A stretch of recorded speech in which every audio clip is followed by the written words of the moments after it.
बुलंदशहर से लगभग 45 किलोमीटर की दूरी पर एक कस्बा आता है जिसका नाम है आहर और जहां के कड़कड़ में बसती हैं मां अवंतिका देवी। नमस्कार, आप देख रहे हैं न्यूज़ 1 इंडिया। मैं हूं आपके साथ दीपिका ओझा। आज हम आए हैं मां अवंतिका देवी के मंदिर में जहां पर कड़ में उनका वास है। इस मंदिर से जुड़ी कई कहानियां हैं और कई किस्से हैं, लेकिन आज जो इस मंदिर से जुड़े हुए दिलचस्प किस्सा है उसके बारे में हम आपको बताएंगे, क्योंकि नवरात्रि का पावन पर्व चल रहा है और 9 दिनों में यहाँ पर माता का भव्य श्रृंगार किया जाता है। दूर दराज से भक्त यहाँ पर पहुँचते हैं यहाँ, क्योंकि कहा जाता है कि माँ रुक्मणी ने श्री कृष्ण को पाने के लिए कड़ी तपस्या की थी और उसके बाद ही उन्हें श्री कृष्ण की प्राप्ति हुई थी। और तभी से ये कहानी चली आ रही है कि जो भी भक्त यहाँ पर सच्चे मन से मन्नत मांगता है उसकी मन्नत जरूर पूरी होती है। और उन्हीं आस्था, उन्हीं मन्नत, उम्मीदों के साथ बड़ी संख्या में यहाँ श्रद्धालु आते हैं और अपनी मनोकामना माता के सामने रखते हैं। अवंतिका देवी की महिमा अपार, मां भक्तों की तारणहार। अवंतिका देवी पूरी करती हैं भक्तों की मुराद। मां रुक्मिणी करती थी अवंतिका देवी की पूजा। बुलंदशहर में गंगा के किनारे है मां का वास।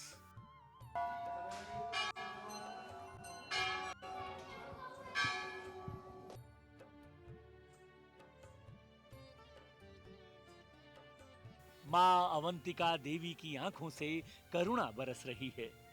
ये मां अवंतिका देवी का दरबार है। यहाँ नवरात्रि में भक्तों की भारी भीड़ रहती है। भक्त भारी संख्या में यहाँ पहुँचते हैं और उनकी मुरादें पूरी होती हैं।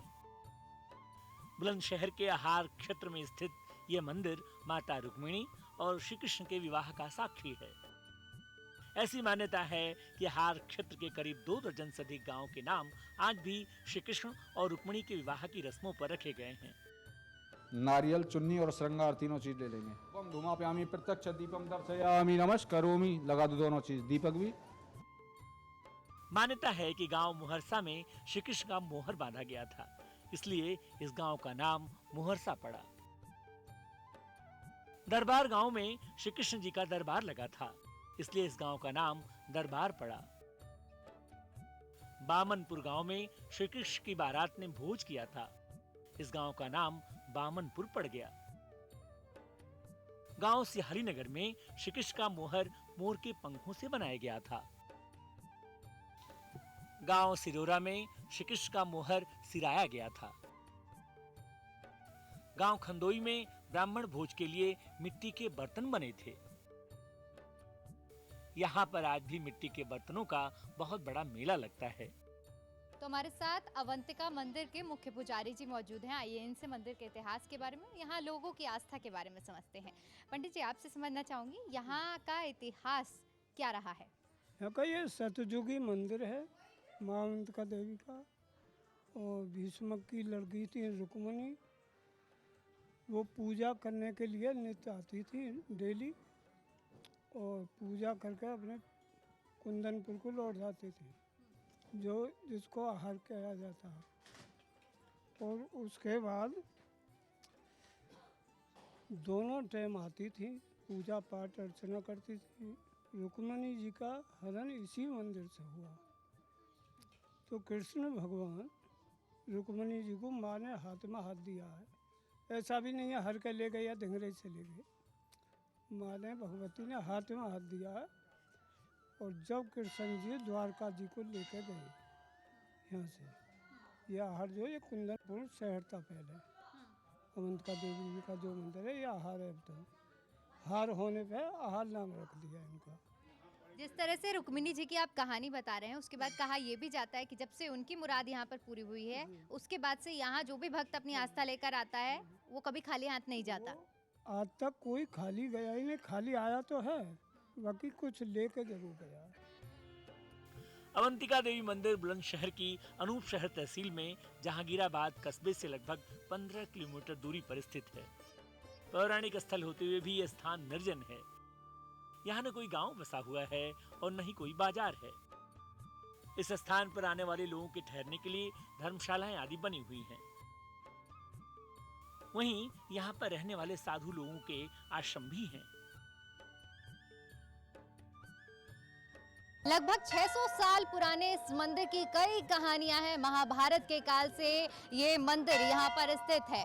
भक्तों की बड़ी ही आस्था इस मंदिर से जुड़ी हुई है। तो चलिए अंदर चलते हैं मंदिर की और जानते हैं कि यहाँ पर जो भक्त आ रहे हैं उनकी कितनी उम्मीदें हैं। साथ ही साथ इस मंदिर के इतिहास के बारे में यहाँ के पुजारियों से जानेंगे और यहाँ आने वाले लोगों से भी बातचीत करेंगे।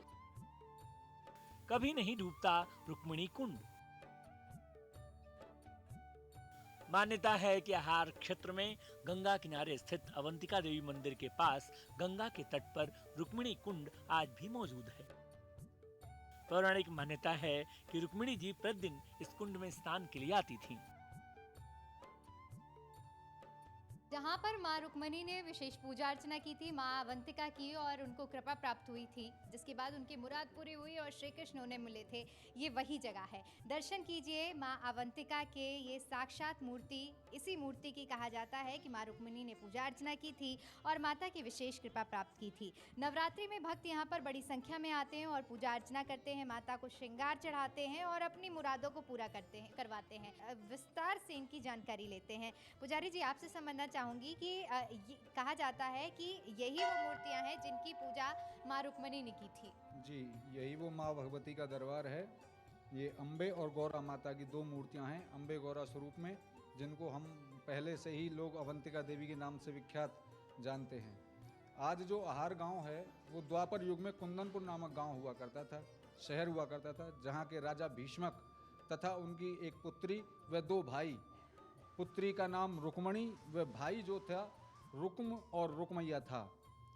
अच्छा, जब बाल्यकाल से ही माता रुक्मणी की एक विशेष लगन थी कि मैं नित्य प्रति भगवती के दर्शन और पूजा अर्चन के लिए जाऊं, तो उस समय जो भगवती का दरबार था वो काफ़ी घोर जंगल की बनी थी। यहाँ एक शेर नित्य प्रति भगवती के दरबार में भी दर्शन करने आया करता था। बुजुर्गों की ऐसी मान्यताएं हैं।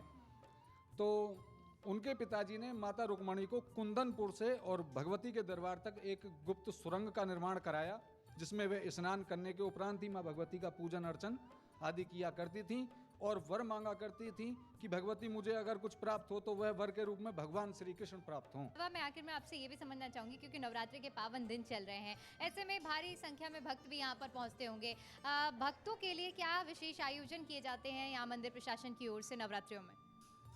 भक्तों के द्वारा नाना प्रकार के भंडारे लगाए जाते हैं, जागरण होते हैं, जोतें लाई जाती हैं और यहाँ से बहुत दूर दूर तक जोतें लेकर जाते हैं लोग बाग। भक्ति भाव और आस्था का ये केंद्र है जहाँ पर श्रद्धालु आते हैं, और जिस तरह से हमने आपको मंदिर का इतिहास भी बताया, माता के दर्शन भी कराए कि नवरात्रियों के दिनों में किस तरह से यहाँ भक्तों की भीड़ रहती है और आस्था का केंद्र रहता है।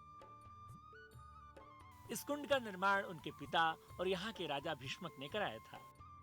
वहीं प्रतिदिन रुक्मिणी जी यहाँ स्नान करने के बाद अवंतिका देवी मंदिर में मां भवानी की पूजा किया करती थीं। ऐसी मान्यता है कि इस रुक्मिणी कुंड में स्नान करने से चर्म रोग दूर हो जाते हैं।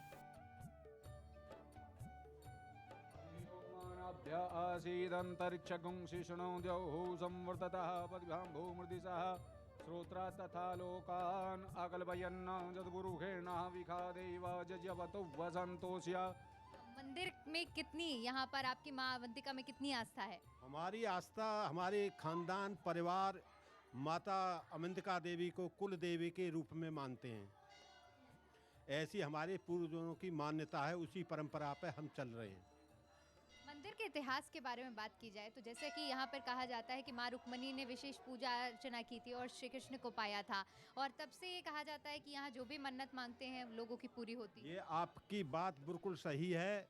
जो अपने तन और मन से, धन से ना हो, धन की कृपा किसी पे हो ना हो, माँ की कृपा पर मन और शरीर से जब हो जाती है तो माँ बिल्कुल एकदम आप सही कह रही हैं मैडम, माँ सुनती हैं और उनकी जो इच्छाएं मनोकामनाएं पूरी होती हैं। इस मंदिर के बारे में कई कहानियां हैं जैसे कि अभी जिक्र कर रहे हैं, लेकिन खास आपसे, क्योंकि आप बता रहे हैं कि आपकी कुल देवी हैं और आपके पूर्वजों का यहाँ से जुड़ाव रहा है। जी, ये देव स्थान है और यहाँ गांव एक मोहरसा है जो भगवान कृष्ण के मोहर बंधा हुआ था, मोहरसा। उसी गांव मोहरसा नाम ही गांव का इसलिए पड़ा कि भगवान कृष्ण के मोहर बंधा हुआ था। और यहाँ पे कुंड भी है माता देवी के पीछे, मंदिर के पीछे कुंड है, जिसमें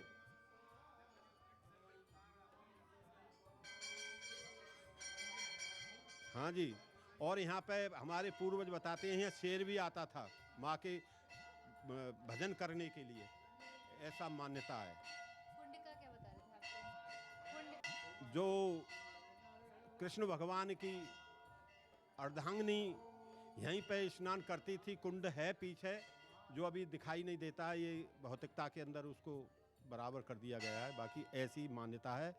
और सुनने में आया है कि government of India, state government, Yogi ji की सरकार इसको एक दर्शन लाइक नवीकरण के लिए ऐसा सोच रही है, और ऐसा हो जाए तो माँ की कृपा तो होगी, लेकिन सरकार की भी कृपा होगी। वहीं ऐसी मान्यता है कि गंगा नदी में कितनी भी बाढ़ आ जाए, लेकिन यहाँ रुक्मिणी कुंड कभी नहीं डूबता। ऐसी मान्यता है कि माँ भगवती अवंतिका देवी यहाँ स्वयं प्रकट हुई थीं। यहाँ माता को सिंदूर और देशी घी अर्पित किया जाता है। माँ अवंतिका देवी भक्तों की सभी मुरादें पूरी करती हैं। मंदिर की शोभा नवरात्रों में देखते ही बनती है। पूरे नवरात्रि मेला लगता है। इसमें दिल्ली, हरियाणा, पंजाब और अनेक प्रदेशों से श्रद्धालु यहाँ आकर मैया के दर्शन कर मनौती मांगते हैं। मान्यता है कि देवी माँ सभी भक्तों की मनोकामनाएं पूरी करती हैं। माँ अवंतिका देवी का मंदिर आसपास के क्षेत्रों में बहुत प्रसिद्ध है। यहाँ न सिर्फ उत्तर प्रदेश बल्कि यहाँ से सीमांत क्षेत्रों से भी यहाँ लोग आते हैं और अपनी आस्था, अपनी मन्नत माता के सामने रखते हैं, और कहा जाता है कि यहाँ जो मुराद मांगी जाती है वो बहुत जल्दी पूरी होती है। ये सभी श्रद्धालु जो अपने चेहरे पर मुस्कान लिए यहाँ पर आए हैं और अपनी अपनी मन्नत माता के सामने रख रहे हैं, इनसे बातचीत करेंगे। लेकिन सबसे पहले एक बार जोर से बोलेंगे अंबिका माता की जय, सच्चे दरबार की जय, बोलो माई के सिंहासन की जय। यहाँ माता का मंदिर है और ये सदियों पुराना, यानी मेरे ख्याल में तो ये सतयुग में बना होगा। उसके बाद में त्रेता युग में भी इसका सुधार हुआ है, और फिर द्वापर में आकर के श्री भीष्मक राजा ने यहाँ का सुधार कराया और यहीं से रुक्मिणी जी का हरण हुआ। और हम लोग जो भी यहाँ आते हैं बड़ी श्रद्धा से आते हैं और हमारी मन्नतें सब पूरी होती हैं। हमें किसी तरह की कोई दिक्कत नहीं रहती। हम भीख मांगते आते हैं और यहाँ से खुशी होकर जाते हैं।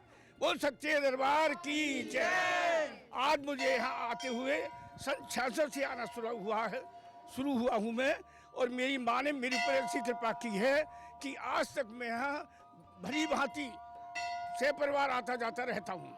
और माँ मुझे हर महीने भी बुलाती है। अब तो माँ मुझे हर महीने बुलाती है, और ऐसे श्रद्धालु बहुत हैं जो हर महीने यहाँ आते जाते हैं और रोजाना भी आती हैं। कुछ यहाँ के पुजारी लोग इतने भले हैं कि जो भी यात्री आता है उनकी देख अच्छी तरीके से करते हैं। उन्हें कोई किसी तरीके का कष्ट नहीं होता। उनके लिए अगर कोई खाने की व्यवस्था नहीं है तो खाने की व्यवस्था भी होती है, कपड़े नहीं हैं तो कपड़े की व्यवस्था होती है, रहने सहने की व्यवस्था होती है। और माँ की कृपा से सभी हमारी मन्नतें दूर होती हैं। कहाँ से आए आप? अनूप सर से रखे हैं जी हम। मंदिर के इतिहास के बारे में क्या जानते हैं? मंदिर के इतिहास के बारे में बताना चाहता हूँ मैं। कम से कम 5000 साल पुराना ये प्राचीन मंदिर बना हुआ है, और जो प्राचीन लोग हैं उनसे जो हमें ज्ञान प्राप्त हुआ है वो ये कहते थे कि रुक्मिणी जी यहाँ पे स्नान करने आती थी और यहीं से उनका हरण हुआ था, इनका रुक्मिणी जी का। कहा जाता है कि यहाँ जो भी मुराद मांगी जाती है वो बहुत जल्दी पूरी होती है। जी हाँ, सबसे पहले मुराद पूरी होती है। जो भी कुछ मांगता है, कुछ भी मांगता है, सबकी मुराद पूरी होती है। कितनी आस्था है आपकी इस मंदिर में? बहुत कुछ आशाएं, बहुत पुरानी प्राचीन मंदिर है।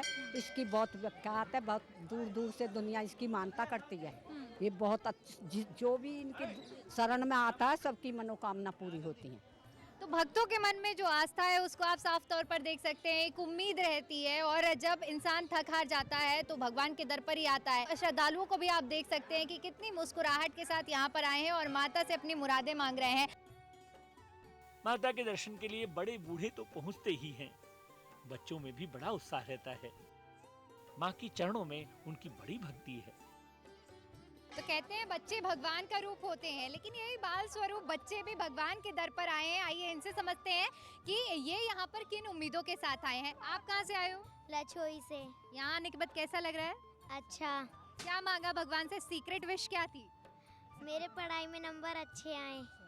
तो देख सकते हैं कि बच्चों के मन में भी उत्साह है और सबकी अपनी अपनी परिस्थितियां होती हैं। जैसे कि ये छोटी बच्ची पढ़ाई से जुड़ी अपनी मन्नत लेकर आई है, बड़े लोग अपनी तमाम तरह की मन्नतें लेकर यहाँ पर आते हैं और कहते हैं कि उनकी जो मुराद है वो बहुत जल्दी पूरी होती है। बच्चे हो, बुजुर्ग हो, हर एक वर्ग के इंसान यहाँ पर पहुँचे हैं और अपनी मुरादों को लेकर माँ के सामने अर्जियाँ रख रहे हैं। बुजुर्गों के मुताबिक ये मंदिर अति प्राचीन है। भगवान कृष्ण की पत्नी माँ रुक्मिणी अपने महल से यहाँ गुफा के रास्ते प्रतिदिन आकर माँ अवंतिका की पूजा अर्चना करती थीं, जिसके फलस्वरूप उन्हें भगवान श्री कृष्ण वर के रूप में प्राप्त हुए थे। मान्यता ऐसी भी है कि एक बार गंगा माँ और माँ अवंतिका में बहस हो गई। गंगा माँ ने मंदिर पर कटान शुरू कर दिया। ये सिलसिला काफी समय तक चलता रहा, लेकिन माँ गंगा मंदिर को हिला भी नहीं पाई। थक कर माँ गंगा ने अपना रास्ता ही बदल लिया और दूर चली गईं। इस मंदिर के प्रति लोगों की आस्था देखते ही बनती है। जूनागढ़ अखाड़ा के संत ने मंदिर के बारे में जो बताया वो बेहद खास है।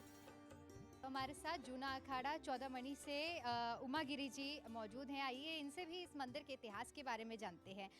पुजारी जी, आपसे समझना चाहूँगी कि यहाँ का जो मंदिर का इतिहास है, लोगों की बहुत मान्यता है इस मंदिर में। ऐसे में आप भी यहाँ पर लंबे समय से पूजा अर्चना कर रहे हैं, आप किस तरह का अनुभव कर रहे हैं यहाँ पर? अनुभव करते हैं यहाँ साक्षात शक्ति विराजमान है, स्वयं प्रकट है और ये सतयुग पुराना मंदिर है। यहाँ माता रुक्मिणी ने पूजा की है, अर्चना की है, प्रार्थना की है कि वर मिले तो मुझे कृष्ण भगवान मिले। तो जो समय गुजरता जाता है, बचपन से उन्होंने रचना की थी कि वर मिले तो कृष्ण भगवान मिले। समय गुजरता जाता है, शादी होती जाती हैं जवान अवस्था में, तो उनके पिता ने सुरंग बनवा दी थी आहर से और यहाँ तक कि जिसके जरिए वो आए और एक पक्का कुंड था, रुक्मणी कुंड बोल देते हैं उसे, उसमें स्नान करके के दर्शन करती थी। माँ से प्रार्थना यही करती थी कि मुझे वर मिले तो कृष्ण भगवान मिले। समय होता गया तो शादी योग हुई, शादी रिश्ता तय कर दिया। उनका भाई था एक रुकम, उसने एक चंदेरू के राजा थे शिशुपाल, उनके साथ रिश्ता तय कर दिया। वो नहीं चाहता था कि कृष्ण के साथ शादी हो, मगर वो रुक्मणी की प्रार्थना वही थी कि कृष्ण से मेरा विवाह हो। जो समय गुजरता गया, बारात का समय नज़दीक आता गया जो तो माता रुक्मणी आकर के माँ से प्रार्थना यही करती हैं कि अगर यहाँ से मेरी ऐसा हुआ तो डोली की जगह अर्थी उठेगी, वर कृष्ण भगवान मिले। एक चिट्ठी लिख करके, जैसे पुजारी रह रहे हैं जब भी रह रहे थे, उनको दे दिए, मेरी द्वारकापुरी कृष्ण भगवान के पास पहुँचा दीजिए। पुजारी बोले 750 किलोमीटर, 750 कोस द्वारकापुरी है और पैदल का रास्ता है, इतने समय के यहाँ लग जाएगा, 3 दिन बारात के बाकी हैं। तो उन्होंने कहा कि तुम इसे लेकर चले जाइए, बस निकल जाइए। वो यहाँ से चिट्ठी को लेकर जैसे चल देते तो कहीं रास्ता जंगल बियाबान में थोड़ा थकान हो जाती है तो आराम करने के लिए लग जाते हैं। वहाँ से लीला प्रभु की फिल्म चालू होती है तो उनके जो नेत्र खुलते हैं वो द्वारकापुरी में ही जाकर खुलते हैं। तो वहाँ गाँव वाले से पूछते हैं कि कृष्ण भगवान की कुटिया का पता बता दो, तो वो बता देते हैं कि सामने चले जाओ और कृष्ण भगवान की कुटिया ही है। चिट्ठी को ले जाके कृष्ण भगवान के हाथ में दे देते हैं, कृष्ण भगवान पढ़ते हैं चिट्ठी को, कहते हैं ग्वाल वालन से कि इनको दूध दाद पिलाओ, पुजारी जी आए हैं। कोई बात नहीं, सारथी से कहीं रथ तैयार करो। तो उनके बड़े भाई थे बलदाऊ जी, उन्होंने कहा कहाँ जाना हो रहा, कि भैया ऐसे ऐसे। बोले सेना ले जाओ साथ, कि वहाँ कोई बात बन बिगड़ जाए, कोई पता नहीं। कि सेना लेकर के मैं नहीं जाऊँगा, सेना लेकर के आना है तो आप आइए पीछे से, मैं अकेला ही जाऊँगा भैया, इस काम को तो अकेला ही करूँगा, कोई मैं युद्ध करने नहीं जा रहा, मैं तो बस इस फरियाद पे जा रहा हूँ जो चिट्ठी पे लिखा हुआ है।